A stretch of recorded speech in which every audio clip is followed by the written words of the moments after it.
Is antibiotic. എന്താണ് antibiotic? ബാക്ടീരിയകൾക്കെതിരെ പ്രവർത്തിക്കുന്ന anti bacterial മരുന്നുകളെയാണ് antibiotic എന്ന് പറയുന്നത്. ഇത് ജീവൻ രക്ഷാ മരുന്നുകളാണ്. എന്തുകൊണ്ടാണ് ആന്റിബയോട്ടിക്കുകൾ ഡോക്ടറുടെ പ്രിസ്ക്രിപ്ഷനോട് കൂടി എടുക്കണം എന്ന് പറയുന്നത്?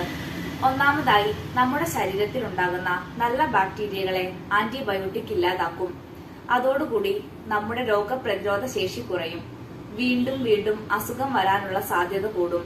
അതേപോലെ ആന്റിബയോട്ടിക് കഴിച്ചു കഴിഞ്ഞ് വയറു സംബന്ധമായ പ്രശ്നങ്ങൾ, വയറിളക്കമൊക്കെ ഉണ്ടാകുന്നത് ഈ നല്ല ബാക്ടീരിയ ഇല്ലാതാകുന്നത് കൊണ്ടാണ്. ആന്റിബയോട്ടിക്കുകൾ കഴിക്കുമ്പോൾ എന്തുകൊണ്ടാണ് അത് കോഴ്സ് പൂർത്തിയാക്കി കഴിക്കണം എന്ന് പറയുന്നത്? ആന്റിബയോട്ടിക്കുകൾ കഴിക്കുമ്പോൾ കോഴ്സ് പൂർത്തിയാക്കി കഴിച്ചില്ലെങ്കിൽ പിന്നീട് അത് കഴിക്കുമ്പോൾ ഫലപ്രദമായില്ലെന്ന് വരാം. ആന്റിബയോട്ടിക്കിനെതിരെ ബാക്ടീരിയകൾ രോഗപ്രതിരോധ ശേഷി നേടുന്നത് കൊണ്ടാണ് ഇങ്ങനെ വരുന്നത്. ആന്റിബയോട്ടിക്കുകൾ കഴിക്കുമ്പോൾ വയറുവേദന, ഓക്കാനം, ഛർദി, നെഞ്ചരിച്ചിൽ, വിശപ്പില്ലായ്മ ഇവയൊക്കെ വളരെ സാധാരണമാണ്. അതുകൊണ്ടാണ് ആന്റിബയോട്ടിക്കിന് അരമണിക്കൂർ മുമ്പ് ഡോക്ടർ ഗ്യാസിന്റെ ടാബ്ലറ്റ് പ്രിസ്ക്രൈബ് ചെയ്യുന്നത്. ചിലർക്ക് അലർജി, ദേഹം ചൊറിഞ്ഞു തടിക്കുക, ചുമന്ന പാടുകൾ പ്രത്യക്ഷപ്പെടുക തുടങ്ങിയവയും കാണാറുണ്ട്. ആന്റിബയോട്ടിക് ഒഴിവാക്കാവുന്ന സാഹചര്യം ഏതൊക്കെയാണെന്ന് നോക്കാം.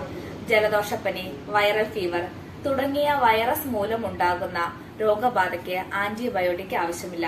അതേപോലെ ഡെങ്കിപ്പനി, ചിക്കൻ പോക്സ്, ബാക്ടീരിയൽ ഇൻഫെക്ഷന് മാത്രം ആന്റിബയോട്ടിക് യൂസ് ചെയ്യുക. വൈറൽ ഇൻഫെക്ഷന് ഇത് ആവശ്യമില്ല. കുട്ടികൾക്ക് കൊടുക്കുന്ന ആന്റിബയോട്ടിക് സിറപ്പായിട്ടാണ് കൂടുതലും വരുന്നത്.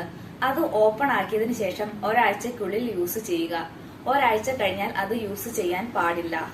ഗർഭിണികളും മുലയൂട്ടുന്നവരും ആന്റിബയോട്ടിക് ഒഴിവാക്കുന്നതാണ് നല്ലത്.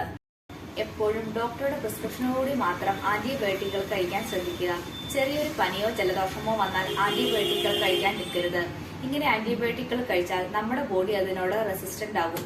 വലിയ എന്തെങ്കിലും തരത്തിലുള്ള ബാക്ടീരിയൽ ഇൻഫെക്ഷനുകൾ വന്നാൽ ഹൈ ഡോസിലുള്ള ആന്റിബയോട്ടിക്കുകൾ നമ്മൾ എടുക്കേണ്ടി വരും. അത് ഹൈ കോസ്റ്റിനും കാരണമാകും. ഈ വീഡിയോ എല്ലാവരിലേക്കുമായി ഷെയർ ചെയ്യുക. Thank you.